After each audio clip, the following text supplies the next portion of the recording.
تاریخ انسانی میں علم کی کہانی اتنی ہی پرانی ہے جتنا کہ خود انسان۔ دنیا کے کسی بھی ملک و قوم کی انفرادیت کے لیے ایک مخصوص نشان ہوتا ہے جو جھنڈا پرچم کہلاتا ہے، اور ہم ملک و قوم کے لیے اس کا جھنڈا اس کی پہچان، اس کی شان اور اس کا امتیازی نشان ہوتا ہے۔ محققین کی رائے کے مطابق تاریخ میں پہلا علم حضرت آدم علیہ السلام نے اپنے جانشین حضرت شیت علیہ السلام کو عطا کیا تھا۔ یونانی جنگجو ہوں یا اشوک کا لشکر، روم کے سپاہی ہوں یا تاتاری، علم اور علمدار جنگوں کا لازمی جز رہے گا۔ بعد ازاں اعلان نبوت تاریخ اسلام میں صاحب علم اولاد ہاشم کا خاصہ رہا۔ بدر کے میدان میں حمزہ بن عبد المطلب، خیبر کے مارکے میں علی ابن ابی طالب اور جنگ موتا میں علم جعفر طیاری کو جناب رسالت کے حکم سے عطا ہوا۔ ان ساری ہستیوں کی شجاعت اور مرد میدان ہونا اپنی جگہ، مگر تاریخ اسلام میں جو نسبت عباس ابن علی سے ہے وہ کسی اور کے حصے میں نہیں آئی۔ سن 61 ہجری کے مارکہ حق و باطل میں حسین ابن علی کے مختصر سی فوج کا علمدار ہونے کا شرف بھی حضرت عباس کے حصے میں آیا، جنہوں نے اپنی وفا و شجاعت سے علم کو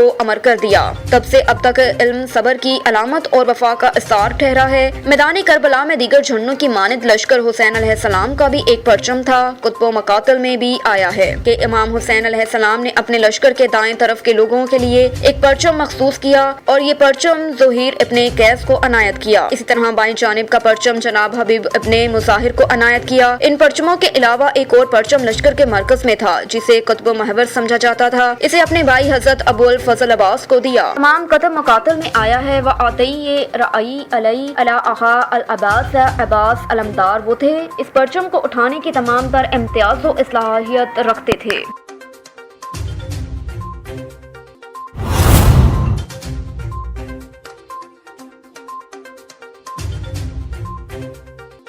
خبر شامل کرتے ہیں ڈیرہ اسماعیل خان سے۔ اسد عباس کی رپورٹ کے مطابق ماہ محرم الحرام جہاں اور بہت ساری روایت کا امین ہے، وہیں اس مہینے میں لنگر نیاز اور نظر نیاز کا بھی خصوصی اہتمام کیا جاتا ہے۔ ملک بھر کی طرح ڈیرہ اسماعیل خان میں بھی محرم الحرام بطور نظر و نیاز اور لنگر حسینی میں بہت ساری چیزیں بانٹنے کا رواج عام ہے، مگر ان نیازوں میں ایک قدیمی نیاز گوگے ڈولے یا گوگے پھلیاں کی نیاز کو خاص اہمیت حاصل ہے۔ گوگے ڈولے کی قدیمی نیاز کیا ہے اور اس نیاز کی روایت پاکستان کے کن شہروں میں برقرار ہے، بتا رہی ہیں دنیا بھر میں نواسہ رسول اور شہدائے کربلا کی یاد میں محرم الحرام میں مجالس جلوسوں کے ساتھ جگہ جگہ لنگر اور نیاز کی تقسیم کا سلسلہ بھی شروع رہتا ہے۔ یہ سلسلہ اتنا ہی قدیم ہے جتنا قدیم مجالس اور جلوس کا اہتمام ہے۔ سید الشہداء کربلا کی یاد میں کئی سو سال سے جاری لنگر، نظر و نیاز کے اس سلسلے میں نہ صرف اہل تشیع بلکہ ہر مکتبہ فکر کے لوگ بڑھ چڑھ کر حصہ لیتے ہیں۔ یوں تو محرم الحرام میں بطور لنگر، نظر و نیاز میں بہت ساری چیزیں بانٹنے کا رواج عام ہے، جن میں بریانی، پلاؤ، چاول، نان، حلیم، چکن قورمہ، مٹن، دال روٹی، چائے اور حلوے کی دیگیں، کھیر مکس، پھل فروٹ سمیت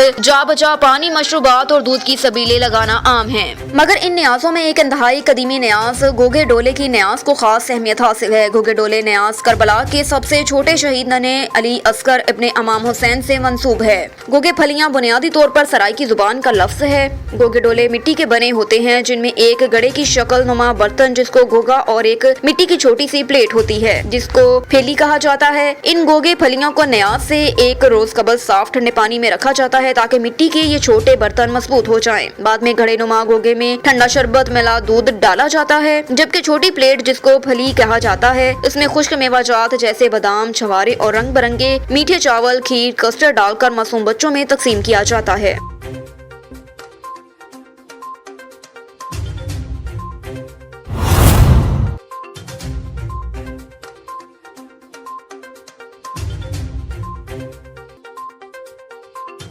رخ کرتے ہیں بلوچستان کے ضلع لورالائی سے۔ بیورو چیف میاں محمد طاہر بشیر ارائیں کی رپورٹ کے مطابق ڈپٹی کمشنر لورالائی کے اسسٹنٹ اور لوکل برانچ کے انچارج علی خان حمزہ سعید نے میڈیا کے نمائندوں سے بات چیت کرتے ہوئے کہا کہ وفاق نے جعلی لوکل ڈومیسائل کی تصدیق کا سلسلہ صوبائی سطح پر شروع کر دیا ہے، جس پر تیزی سے کارروائی کا عمل جاری۔ اس کے علاوہ بھی بلوچستان گورنر سیکریٹریٹ سے ایک لسٹ جاری کر دی گئی جس پر قانونی کارروائی کا عمل شروع کر دیا گیا۔ ایک سوال کے جواب میں انہوں نے مزید کہا کہ وفاقی ملازمین کے جعلی لوکل ڈومیسائل کے خلاف بلوچستان ہائی کورٹ اور FIA کوئٹہ کے ریجنل آفس میں کیسز درج ہیں۔ ہم ہر طرح سے جعلی لوکل ڈومیسائل کے عمل کو صاف شفاف بنانے کے لیے ہر حد تک کوشش کر رہے ہیں۔ اس کے برعکس اگر کسی بھی شخص یا ادارے کو ہماری جانچ پڑتال کے عمل پر کوئی اعتراض ہے تو وہ معزز عدالت کا دروازہ کھٹکھٹانے کا حق رکھتا ہے۔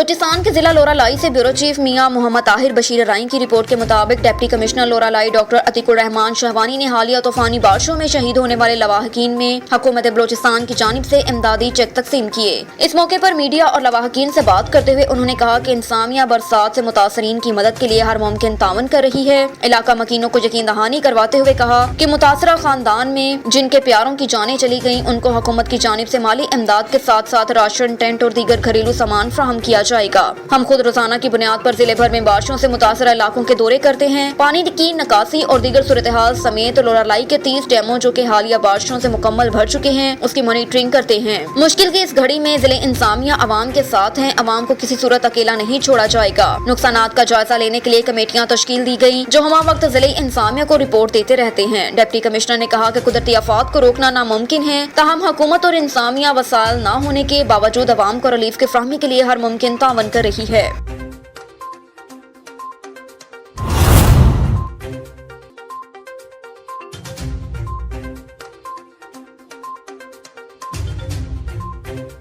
خبر شامل کرتے ہیں اوکاڑا سے۔ پنجاب کے شہر اوکاڑا میں بیورو چیف پنجاب چودھری مجاہد محمود کی رپورٹ کے مطابق نجی ہسپتال میں اچانک آگ بھڑک اٹھی۔ آگ نے ہسپتال میں موجود درجنوں افراد کو اپنے گھیرے میں لے لیا۔ ریسکیو 1122 نے ہمیشہ کی طرح اپنی جان پر کھیل کر انہیں باحفاظت نکال لیا۔ اوکاڑا شہر کے مشہور و معروف کاری ہسپتال میں شارٹ سرکٹ کی وجہ سے رات کے پچھلے پہر اچانک آگ بھڑک اٹھی۔ ریسکیو 1122 کی ٹیموں نے بر وقت کارروائی کرتے ہوئے ہسپتال میں پھنسے ہوئے افراد کو نکالا اور آگ پر قابو پا لیا۔ ریسکیو 1122 اوکاڑا کنٹرول روم کو رات 3:29 پر کال موصول ہوئی۔ کاری ہسپتال میں شارٹ سرکٹ کی وجہ سے آگ بھڑک اٹھی۔ عورتیں، بچے اور بزرگ ہسپتال کے اندر پھنسے ہیں۔ 1122 اوکاڑا سے 4 ایمبولینسز، 3 فائر وہیکلز اور 1 ریسکیو وہیکل فوری جائے حادثے پر پہنچ گئی۔ پیشہ ورانہ صلاحیتوں کو بروئے کار لاتے ہوئے اپنی جان کو خطرے میں ڈال کر انتہا کوشش کر کے تربیت یافتہ ریسکیو ٹیموں نے ہسپتال میں پھنسے 35 افراد کو باحفاظت نکالا، جن میں سے 23 افراد، 18 عورتیں، 9 نومولاد بچے، 3 اور مرد 2 کو ابتدائی طبی امداد فراہم کرنے کے بعد DHQ city, DHQ south city, Abdul Hamid surgical ہسپتال اوکاڑا میں منتقل کر دیا اور آگ پر قابو پا لیا۔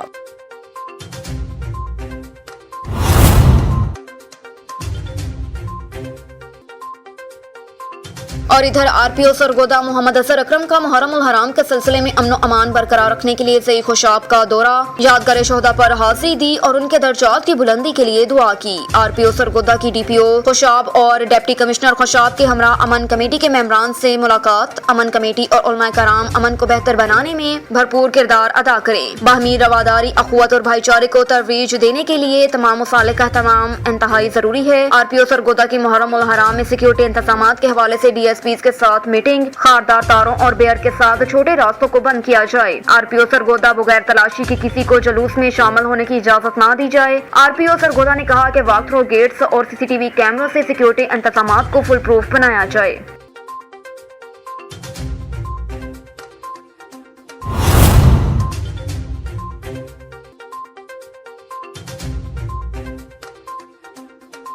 بیورو چیف پنجاب چودھری مجاہد محمود کی رپورٹ کے مطابق inspector general of police Punjab Faisal شاہکار کا دورہ پاک پتن، محرم الحرام اور عرس حضرت بابا فرید الدین مسعود گنج شکر رحمۃ اللہ علیہ کے سیکیورٹی انتظامات کا جائزہ لیا۔ DPO پاک پتن نصیب اللہ خان نے محرم سیکیورٹی اور عرس کے حوالے سے انتظامات پر IG پنجاب کو بریفنگ دی۔ پاک پتن پولیس کے 1300 سے زائد افسران اہلکاران 24 گھنٹے سیکیورٹی فرائض سر انجام دے رہے ہیں۔ دربار حضرت بابا فرید رحمۃ اللہ علیہ کی طرف سے آنے جانے تمام راستوں پر 160 سے زائد CCTV کیمروں سے براہ راست مانیٹرنگ جاری ہے۔ IG پنجاب دربار بابا فرید رحمۃ اللہ علیہ بھی گئے اور ڈیوٹی پر تعینات افسران اہلکاروں کی ورکنگ کا جائزہ لیا۔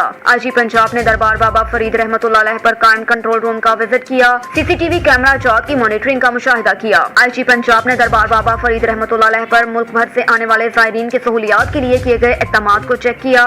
IG پنجاب نے حضرت بابا فرید الدین مسعود گنج شکر رحمۃ اللہ علیہ کے مزار پر حاضری دی، فاتحہ خوانی بھی کی۔ دربار وزٹ سے قبل IG پنجاب نے DPO آفس پاک پتن میں اہم میٹنگ کی صدارت بھی کی۔ میٹنگ میں RPO ساہیوال، DPO ساہیوال اور DPO اوکاڑا سمیت ریجن کے دیگر افسران نے شرکت کی۔ دوران میٹنگ ساہیوال ریجن میں محرم الحرام کے حوالے سے سیکیورٹی انتظامات کا جائزہ لیا۔ IG پنجاب کا یوم عاشورہ کے مرکزی جلوسوں اور مجالس کی سیکیورٹی کے لیے بھرپور اقدامات یقینی بنانے کا حکم۔ وزارت داخلہ اور صوبائی حکومت کی ہدایت کے مطابق عزاداروں کی سیکیورٹی کے لیے فل پروف انتظامات کیے جائیں۔ حساس مجالس اور جلوسوں کی CCTV مانیٹرنگ اور فضائی نگرانی کو بھی یقینی بنایا جائے۔